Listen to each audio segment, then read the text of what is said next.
further ado, I will introduce Eric Hayo, who will be giving a formal introduction for Timothy Bewes, today's speaker. So thank you all very much for coming. And thank you, Eric, for making today's visit possible. So hi, everyone. It's a real pleasure to have Tim Bewes here with us. I have a list of books, but I want to talk specifically. So he teaches at Brown. He's the author of Cynicism and Postmodernity, Reification, the Anxiety of Late Capitalism, and the Event of Postcolonial Shame, 2007, 2002, 2011, respectively. I just want to say that I don't know the Postcolonial Shame book that well, but I first got to know his work when I read Reification, and when I met Reification through the work of Chris Bush, our colleague and friend, who cites it extensively and was, at some point emailed me and said, "Do you know this guy, Bewes?" And I said, "No, I'm reading this book. It's incredible." It's an amazing piece of work, and of a piece with other work of Tim's that he's done. And it's really incisive. It's rare that a book takes a step forward in a field as well trammeled as the field of reification, right? So that, if you think that you know all there is to need to know about reification, which lots of people did for about 30 or 40 years, you don't anymore, or you haven't since 2002. It's a really wonderful book. So I'm thrilled to have him here. He is also the editor of a number of books. Tim has edited Jacques Rancière, the novel, 2014, the contemporary novel, Imagine the 21st Century, 2012, Georg Lukács, The Fundamental Dissonance of Existence, Continuums, 2011, with Timothy Hall. His articles appear everywhere. He's also on the editorial board of Informations and editor of the journal Novel. So please join me in welcoming Tim Bewes.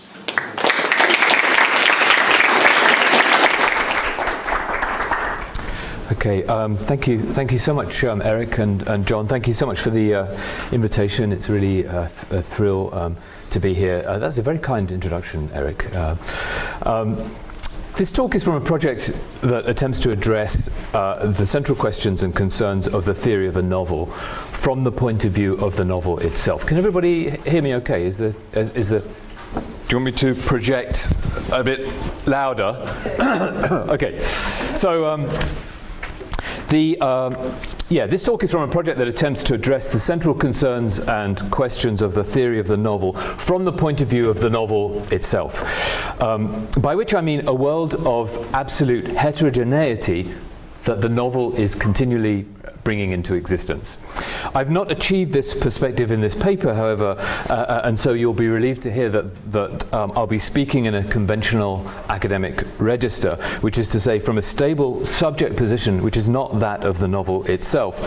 The tensions between these different subject positions will, I hope, become apparent, however, at certain moments in the presentation. So the question I'm asking in my title, who is the subject of the work of fiction, is of course an immensely complex one, and it has an enormous history in the fields of narratology and literary history, literary theory in particular.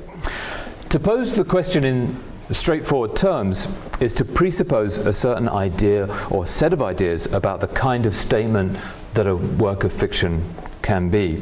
The question assumes a particular connection between the work, the statement that the work is taken to be, and a certain origin and intentionality to that statement. For Michel Foucault, in the Orders of Discourse, which is his 1970 inaugural address at the Collège de France, the question of the subject or of subjectivation, whether in the form of the author function or the more general philosophical theme of experience or expression, is one of the ways in which the event of discourse, the chance element, is regulated and controlled by means of limitations and exclusions, regulated not from outside it, but as a procedure internal to discourse. It is in the service of a liberation from those limitations that Foucault urges us to discover, he says, beneath the manifest themes of expression, of plenitude, a principle of discontinuity. Discourses, he says, must be treated as discontinuous practices which cross each other, are sometimes juxtaposed with each other, but can just as well exclude or be unaware of each other. But what does it mean to replace links or connections with discontinuity? That question endures beyond Foucault's essay, even as he himself articulates it as follows. What status must be given to this discontinuity? And it's in the spirit of that inquiry of Foucault's that I would like to take up the question of the subject of the work of fiction. Not then to ask the question in straightforward terms, but to locate the question of the subject at the site of the caesurae that, says Foucault, break up the instant and disperse the subject into a plurality of possible positions and functions. To do so is to ask the question of the subject of the work while keeping at bay every consolation promised by the unitary theme of the subject or subjectivation. So let's take a concrete example. An actually existing novelistic utterance, a well-documented attempt to address an ethical problem in a work of fiction, and to do so frontally. What better, more urgent problem could there be than the problem of evil? An age-old problem, the problem of quote, why there is evil in the world, unquote, and of what, if anything, can be done about it, unquote. And the work in question is J.M. Coetzee's 2003 novel Elizabeth Costello, and the chapter under discussion is entitled What Else? The Problem of Evil. In this lesson, as Coetzee calls the chapters of this work, Elizabeth encounters a fellow novelist, the real-life writer Paul West, author of the very rich Hours of Count von Stauffenberg, published 20 years earlier. In Elizabeth's view, Paul West's novel is a book about depravity of the worst kind. It tells the story of the 1944 plot against Hitler by German army officers and what happens afterwards, the discovery of the plot and the sadistic punishment of the conspirators. At a conference at which Paul West is present, Elizabeth delivers a prepared verdict on his novel, which she happens to have been reading at the time she received the invitation. In the course of that verdict, a question is posed to her audience, to herself, and to the reader of Coetzee's novel. Why is the gruesome depiction of the execution of the plotters against Hitler in chapter 29 of West's book obscene? The question is not answered by Elizabeth herself, who remains uncertain why she finds the episode sickening, nor to whom the charge of obscenity should be directed, at herself, at West, or, quote, the committee of angels that watches impassively over all that passes, unquote. Nor is a clear, discernible explanation put forward in the novel itself. In posing the question, and in failing to offer an answer to it, Elizabeth Costello, the work, not the character, articulates a problematic. The problematic of a work of fiction is quite different from a problem raised by a character within it, even an unresolved one. In the case of the problem of evil, we might describe the problematic as follows. What is the relation between literature, specifically the novel, and thought? What kind of ideas is the novel capable of having, of expressing? What ethical questions is it able to pose? What answers can it provide? In other words, what or where is the subjective essence of the work of fiction, as distinct from any subjective entities that might be represented in it, or that might lay claim to its authorship? What is its expressive quality? Is it possible to extract or paraphrase the normative dimensions of a novelistic statement in a critical discourse? In the case of Elizabeth Costello, the question of the problematic is further complicated by the fact that it is simultaneously being posed at two levels. A diegetic one, internal to the story, which is to say Elizabeth's consideration of Paul West's novel, and an extra-diegetic one, a level at which Coetzee's own novel is inevitably implicated in these questions. At neither level is there any resolution. This lack of answer is of course also an answer, albeit one that cannot easily be paraphrased or re-articulated in a critical register.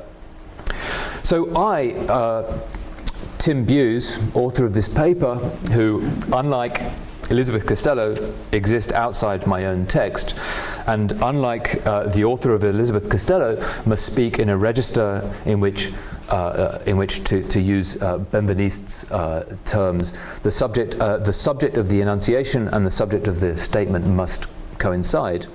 I have my own version of Paul West's The Very Rich Hours of Count von Stauffenberg.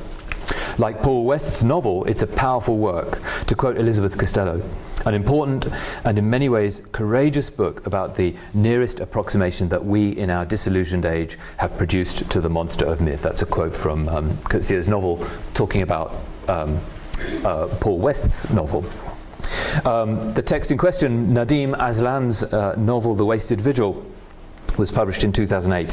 And the works and the pages in this work that cause in me a level of discomfort that I recognize from Elizabeth Costello are those dealing with the torture and killing of a character whom, until that point in the novel, we have not encountered directly. Benedict, his name is, he's a Soviet soldier who was deployed in Afghanistan during the 1980s. He defects from the Soviet forces and is subsequently captured by Afghan fighters.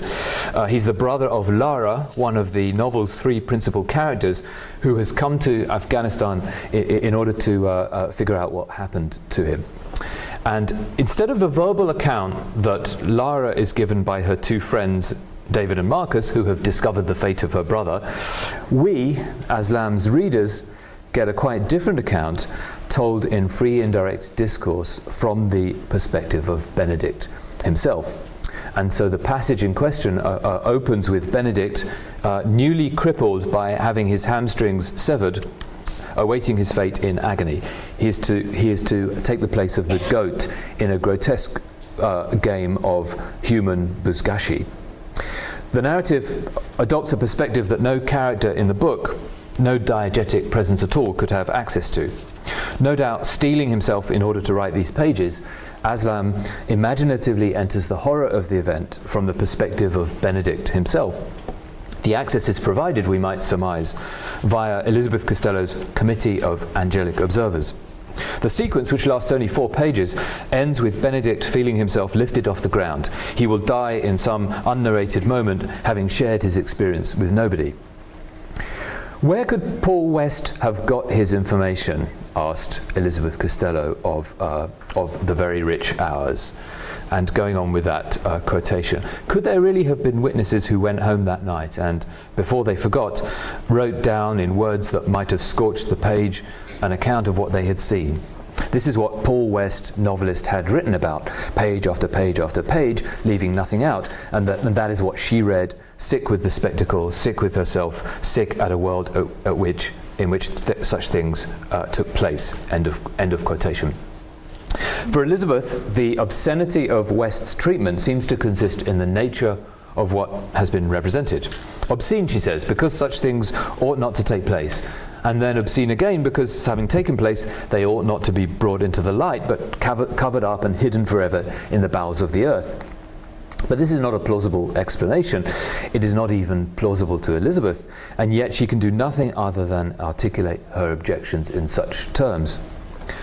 As she says herself, a limit has been reached, the limit of what can be achieved with a body of balanced, well-informed modern folk in a clean, well-lit lecture venue in the dawn of the 21st century.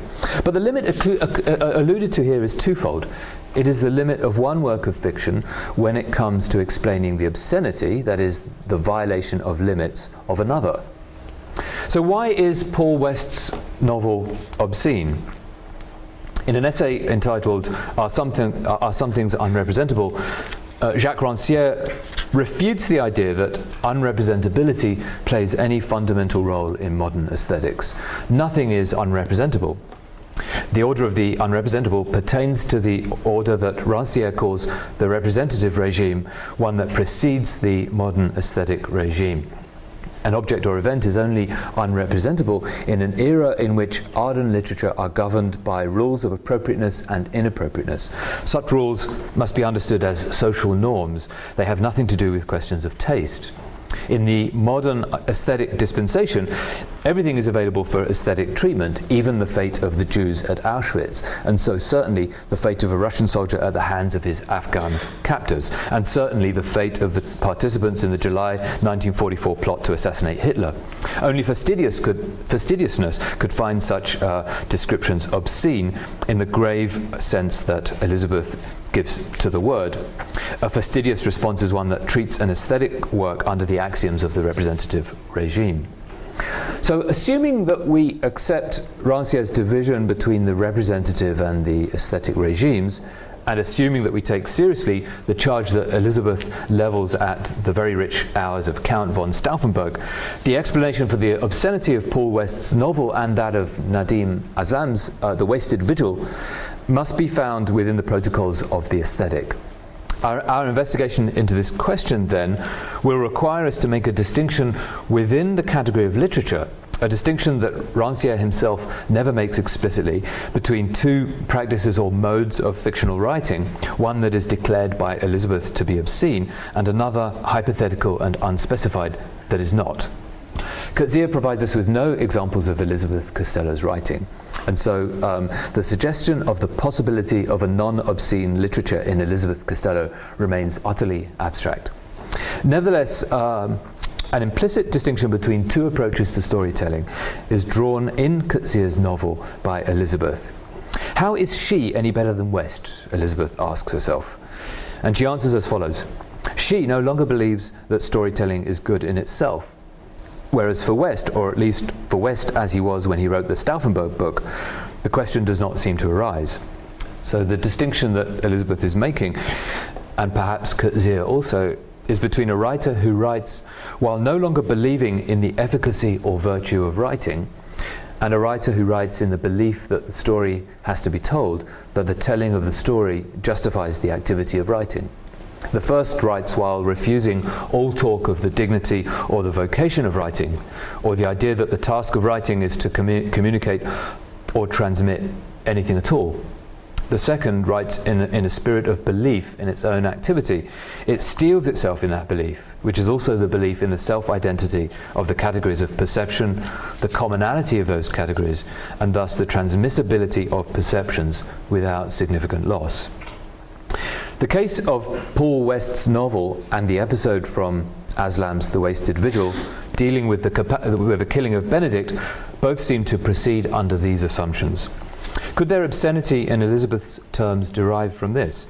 Does not the multiplicity of perspective in both works, culminating in Aslam's The Wasted Vigil, in the apparently seamless transition from the viewpoint of an external third-person narrator to that of a man's lonely, agonizing death, hide a fundamental homogeneity of perspective, according to which the multiple is only a variation upon or a dialectical complement to a unifying point of view, a one.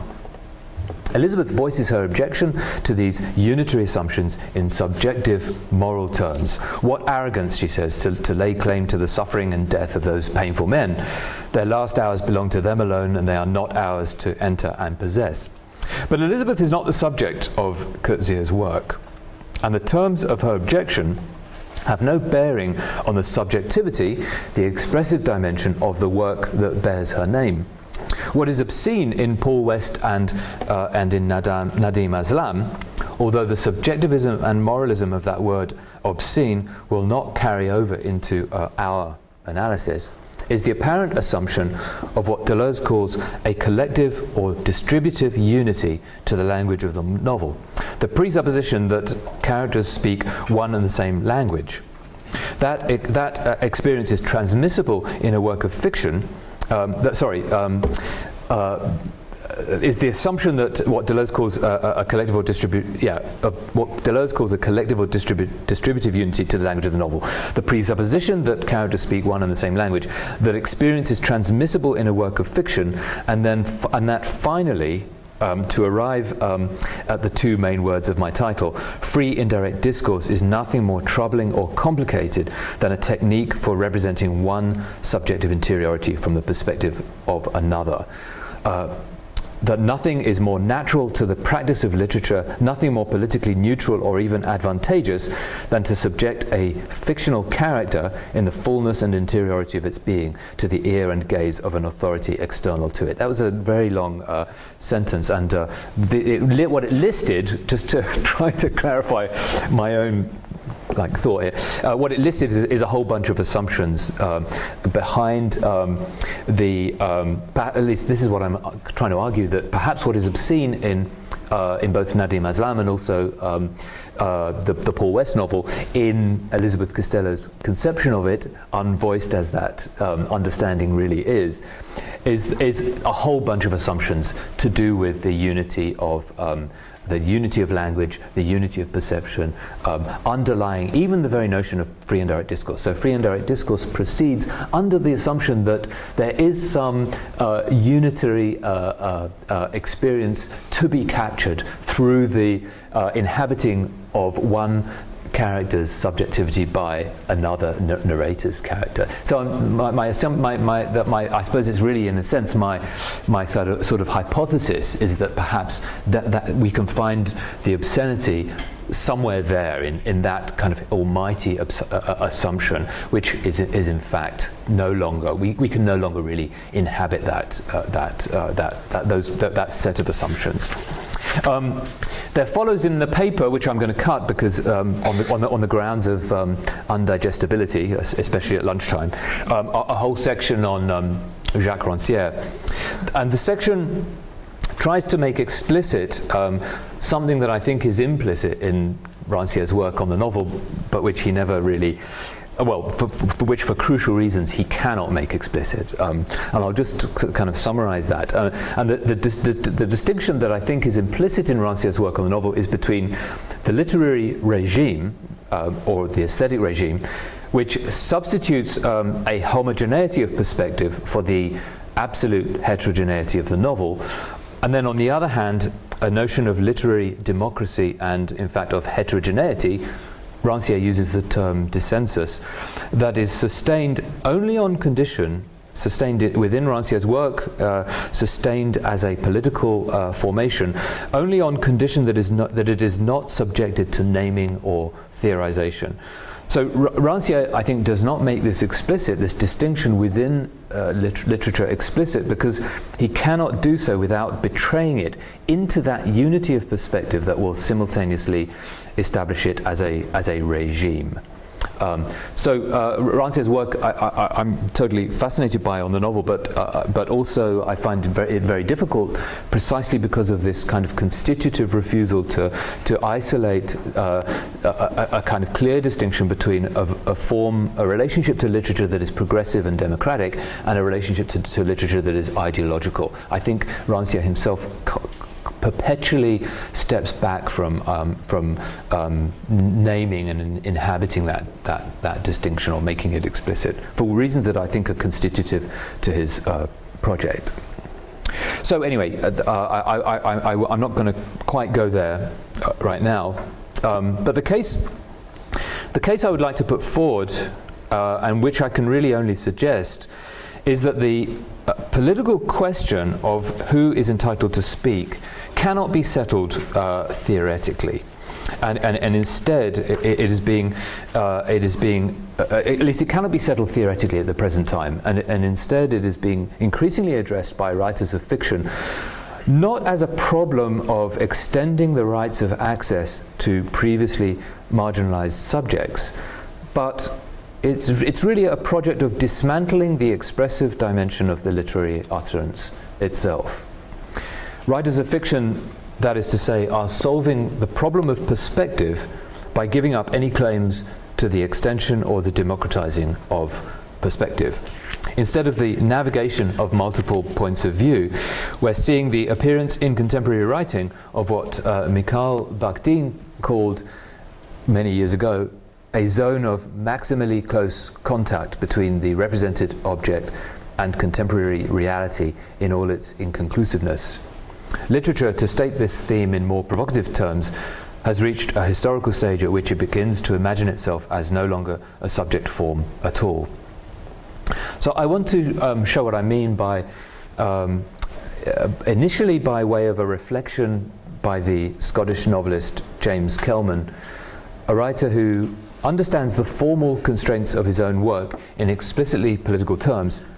Kelman is famous for writing in an uncompromising Glaswegian dialect and for situating his work in a literary tradition of political self-determination. based, as he put it in his acceptance speech on winning the Booker Prize for Literature in 1994, on the claim that, quote, "my culture and my language have the right to exist, and no one has the authority to dismiss that right," unquote. In 1989, 5 years before winning the prize, the Booker Prize for How Late It Was, How Late, Kelman was asked in an interview about a statement he once made about wanting to obliterate the narrative voice in his writing, and he responded as follows: "Not every narrative voice, just the standard third-party one, the one that most people don't think of as a voice at all, except maybe the voice of God, and they take for granted that it is unbiased and objective. Getting rid of that standard third-party narrative voice is getting rid of a whole value system. You have to start examining every term. The example I would use is the term beautiful." This is still Kelman talking. "The example I would use is the term beautiful or pretty or handsome or ugly. There is no possibility of using such a term in my work. Not in the standard narrative. It's not a possibility. I can't even say fat or thin, because to do that would be to assume a whole value system. None of my work will have any of that in it whatsoever, whether it's from a feminist point, a heterosexual male point, a middle-class point, any point at all. Get rid of it so that no one else is going to be oppressed or colonized by it." End of quote. So Kelman presents the predicament of the perspective of the subject as a political one. The challenge is to rid narrative of the universalist assumptions that obscure from themselves and from the reader their own partial embodied character. Kelman's response to this challenge is to write more or less consistently in a non-standard English dialect, specifically in an oral form. How Late It Was, How Late, for example, is told in free indirect discourse from the point of view of Sammy Samuels, an unemployed construction worker who, after being arrested and beaten by the police, wakes up blind in a police station cell. So Kelman's own narrative avoids the standard third-party voice. On the few occasions that standard English appears in the novel, it is that standard English that is estranged and alien on account of the reversal of the economy of speech representation in the work. But there's something more radical, I want to say, going on in Kelman's use of free indirect discourse than the mere abandoning of standard English. More radical than a simple correction of the endemic biases of the English literary tradition, and more radical, finally, than an extension of the authorial voice to a previously excluded subject position. Despite Kelman's own conception of his practice, How Late It Was, How Late avoids not only the standard third-party voice, but every narrative voice. It avoids, that is, taking any perspective whatsoever upon its object. The brilliant conceit that makes this apparent is the blindness of the protagonist. So consider the following passage. I'll just read a paragraph long passage from the novel, and I won't try to replicate the Glaswegian dialect, so it will sound ludicrous. Anyway, here goes.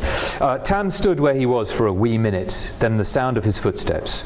Sammy waited, then raised the pint glass, testing how much lager was left. The roll-up had stopped burning. He got it relighted. He put his elbow on the side of the table and rested his chin on it. The one thing he wanted to know.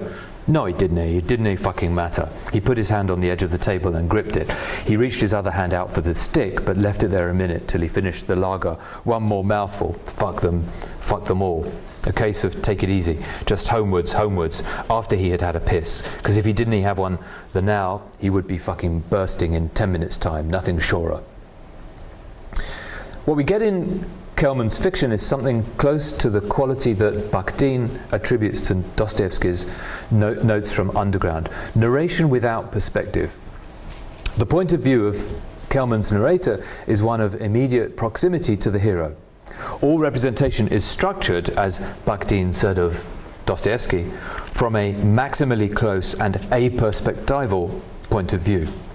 The passage from Kelman's novel is written in free indirect discourse, but what is affected in those moments in which every sensory detail originates with Sammy himself is an abandoning of perspective, a mode that we might call, after Pier Paolo Pasolini's famous essay, The Cinema of Poetry, the free indirect subjective. Jean-Paul Sartre would have called it a mode of perception without a transcendence.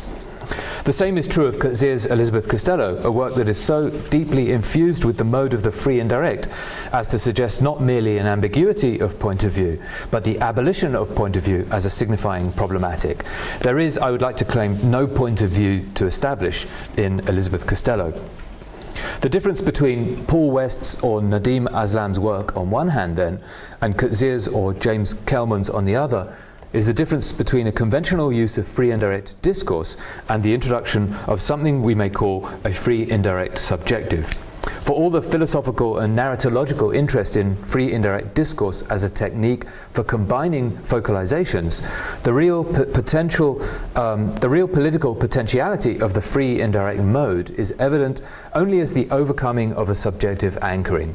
If an escape from what Rancière calls the aesthetic regime is possible within art and literature, the lesson of Coetzee's work and that of Kelman and Nadim Aslam is that it is achieved by vacating the problematic of perspective entirely. So that's it. Thank you very much for listening.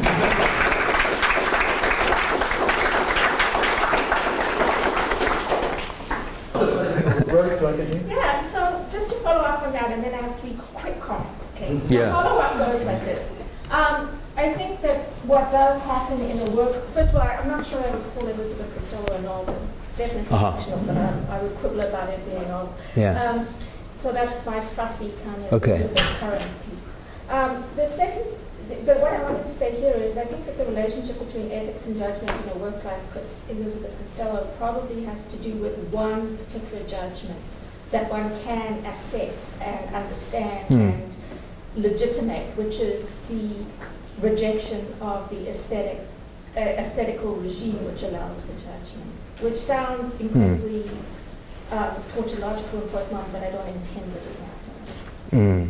So I think that's where an ethics of the project that you're doing might lie in that direction. Then the 3 comments. Yeah.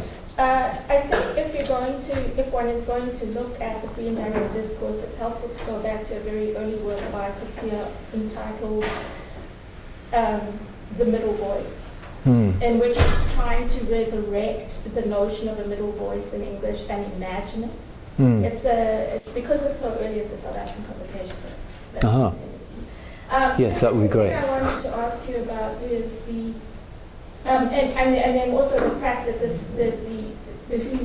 the refusal to speak is something that generates over and over again. And so I was surprised that you didn't mention in your reading the analogy to the novel that you were speaking about with Coetzee's Costello, which I didn't know which it was, which you said that there's nobody to bear witness to within the narrative framework to the story of the mutilated man. Right.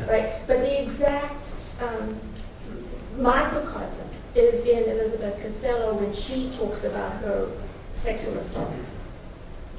Right? Yeah. Remember that? Yeah. She says in that very same piece on evil that she's never told anyone. And then she proceeds to tell us. Yeah. It's the same. Yes. It's the same news. So it seemed like yes. that you would. It just seems so obvious that I was sort of wondering why you didn't. Right. Link them together. So let me stop there. Other people. Yeah. I mean, these are all kind of deeply sort of interesting questions, and they are in a way behind the entire project, because I feel that with and Elizabeth Costello is the text that is driving the entire problematic, and the fact is, reading that book, I find every possible subject position, critical position, completely eroded. So, I mean, going back to this question, I mean, I don't about the function of or at least the relationship between thought and judgment. I find all of those positions simply not inhabitable by the reader of that text. So the idea of trying to think through not free indirect discourse, but to try to think through what's happening in that novel, not through discourse at all, but through subject positions, seems the only place to go. Because I think that I almost think that it's not a text that can be engaged with through habituated modes of discourse analysis. So I don't think that the analogy, yes, there is an analogy between.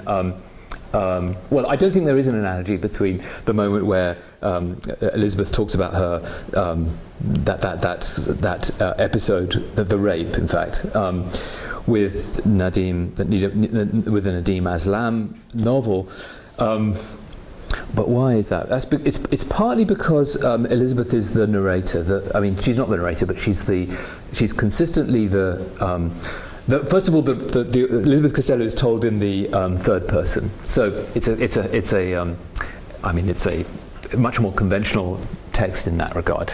The Nadim Aslam novel. So in other words, there's no problem of in terms of situating the narrative perspective in Elizabeth Costello. We know it's a third person narration.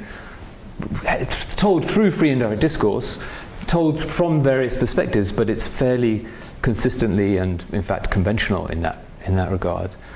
So for her to simply, for that third person narrator to inform us of the private experience of a character within it is not problematic. I mean, that happens all the time in third person narration, right? So, but it's problematic in the Nadim Aslam novel, I think, because it's a third person.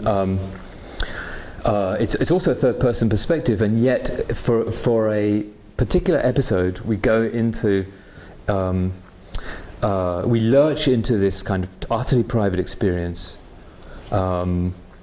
Without a kind of why is it? There is a reason. I'm sorry. I'm really sorry. It's totally a good question, but there is a reason for it. I just can't quite figure it out right now. I'm going to. I'm really sorry. One last suggestion. Yes. Is that I think that the framework that you're looking at Costello in might also be helped by a recourse to the humanities now. Oh right. Yeah. Because it's floating from a sense of that embodied fainting. If that makes any sense to you at all. Yeah. Right. But your question's totally right, and I have to figure it out. There is an answer which I'm trying to scrabble for, but I can't scrabble for it. But there is an answer. I'm going to. Well, it's a completely obscene thing to say, right? I have the answer back in my brain that I will return to when I get back to Providence. Let's stick in the pot that Janet went out. Yeah. Thank you for that. It was very interesting. Very sane. And I'm, all the way through I was thinking about embodiment and disability, because when you think of Coetzee, you think of someone who presents embodiment from a perspective that's non-normative. Yeah.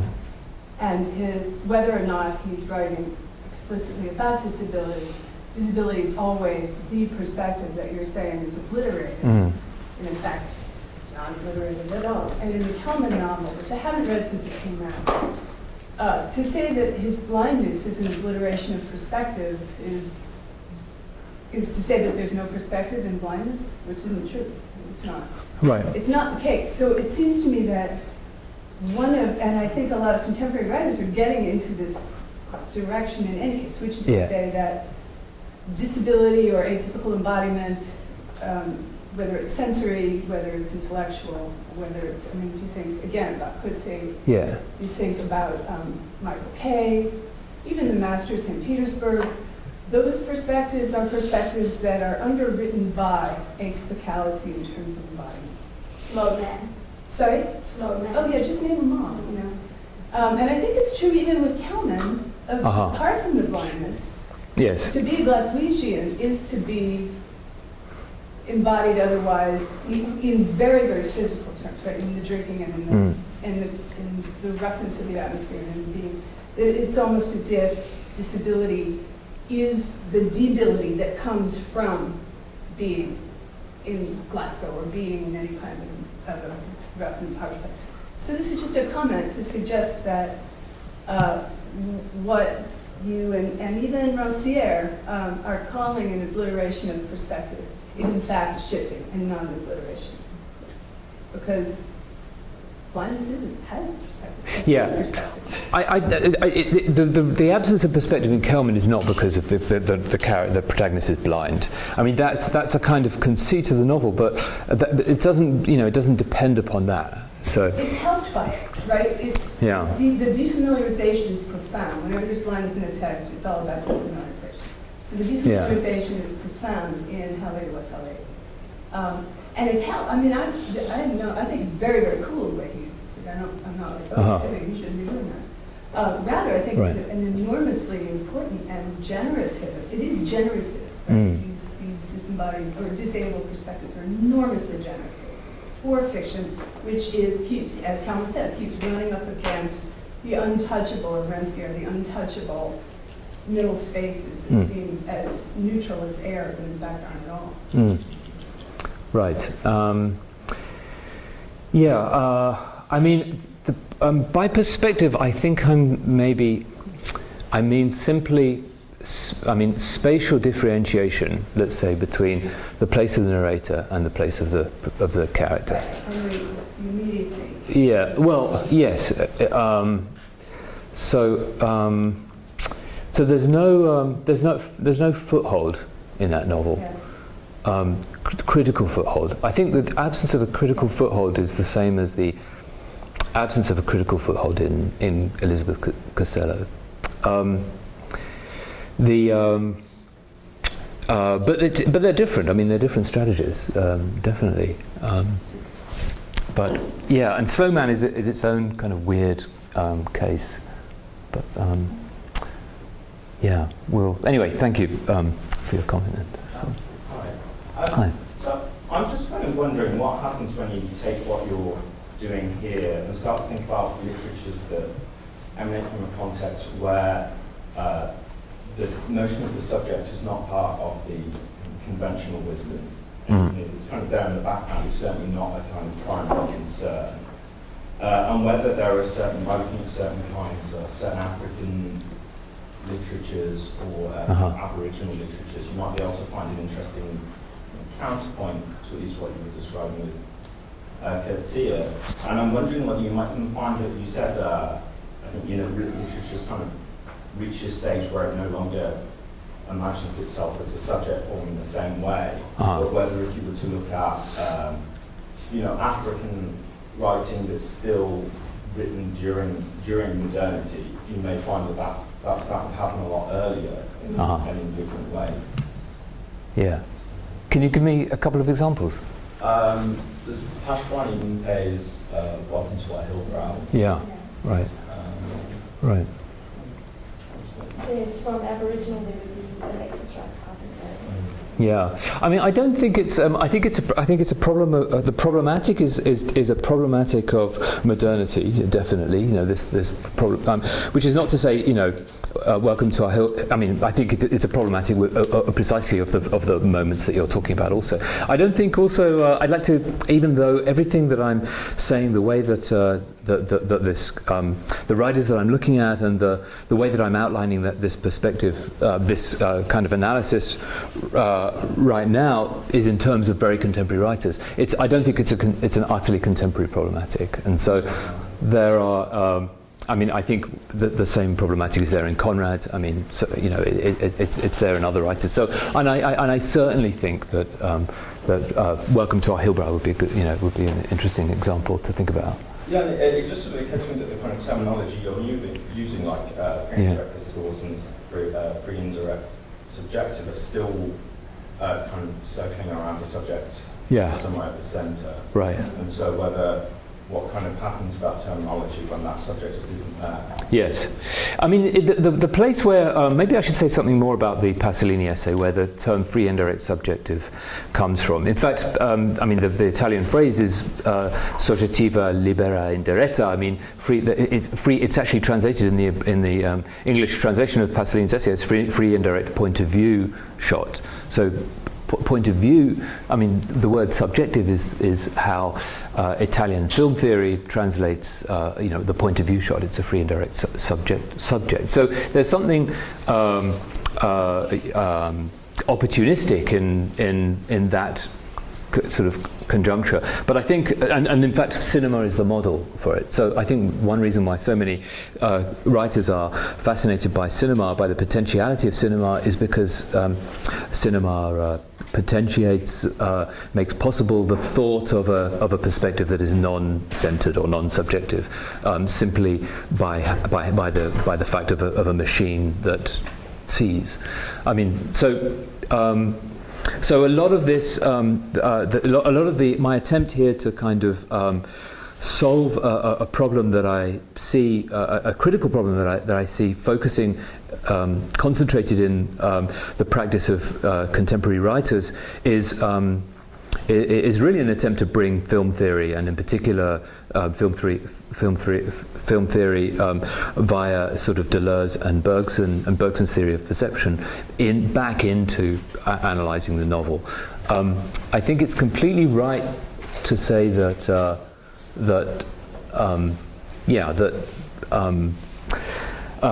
this is not necessarily a new a new problem and not necessarily a new solution, but it's simply one way of trying to kind of mobilize an understanding of certain practices of contemporary novelists who may not be writing in the light of film theory at all, but are writing out of a certain kind of intense sense that a narrative subject is no longer inhabitable in the way that it used to be.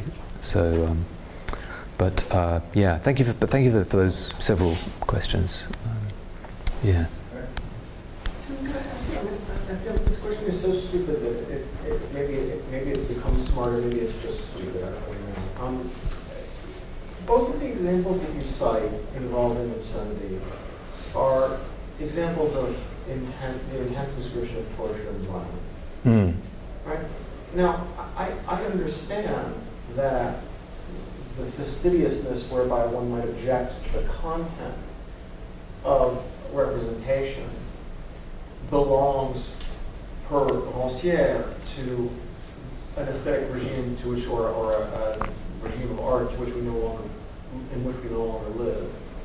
But it's funny, at least, that you would then illustrate your argument. I mean, first of all, that Coetzee seems to illustrate, or the novel with Costello seems to illustrate its argument in the diegesis with, what bothers her. It would be very different if she said, there's a scene, Paul West writes this book, and it's very annoying because he uses free indirect discourse in this completely unconventional way, or it's a completely conventional way to describe traveling to a flower show. And if I found it obscene, what in me finds this obscene, right? And likewise, if you had done that. So I want to insist, I guess, on the content and ask you what you think the content's doing, or what you think, how you think violence. I don't think violence necessarily means the same thing under different aesthetic regimes, and maybe that in fact the nature of the sort of the representation of violence or diegetic violence has changed. Can I get you to talk about that? Yeah. No, it's not a stupid question at all. But I suppose what I want to say is that the only way that this problematic could be sounded by Elizabeth Costello as a problematic would be through precisely the question of violence. So, in other words, if it was a flower show, we wouldn't be. It would not. We wouldn't be. First of all, the question of obscenity would not attain any charge at all. I mean, there wouldn't be a question of why the obscenity. So, in other words, it needs to be an extreme experience in order for any kind of purchase, critical or theoretical purchase, to be made upon the question of perspective, even. So I think I think in the end, I mean, it's a bit too blasé to say that it's that the problem of torture is simply an occasion for an exploration of the question of perspective. It's too blasé to say that, because I think that Elizabeth Costello is also intensely interested in, as a novel, the question of representation, and yet the reason for that particular example to be chosen in Elizabeth Costello is so that the question can be raised. And I would say the same is true in a sense of this Nadim Aslam illustration as well. So one could not, so there needs to be that subject matter in order for the whole question to become interesting. I think it depends on what kind of flowers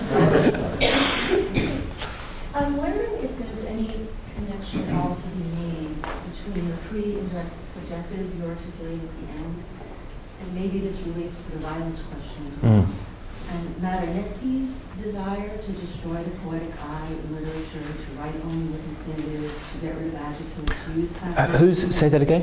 Marinetti. Oh yes, Marinetti, yes. The futurist project of destroying the poetical eye and creating a sort of objective language. Yeah. Is there any links or continuity? Maybe even, I don't know the Pasolini piece, but I don't know if maybe the Pasolini piece. I think it's this. I actually think it's the same project. I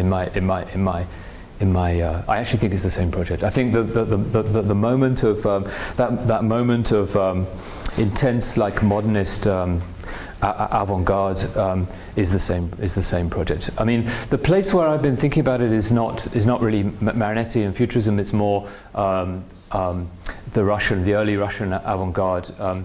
Malevich, for example. I mean, when you look at Malevich, I mean, this was obvious recently because of this is a touring exhibition of Malevich. But when you see Malevich's canvases develop from the beginning, which they have a kind of almost a sort of cubist kind of quality to them right at the beginning, and they systematically erase any point of perspective, so that when one gets to the very famous suprematist canvases they show blocks of color, and sometimes there's a single block of color. It's kind of obvious that what he's doing is in fact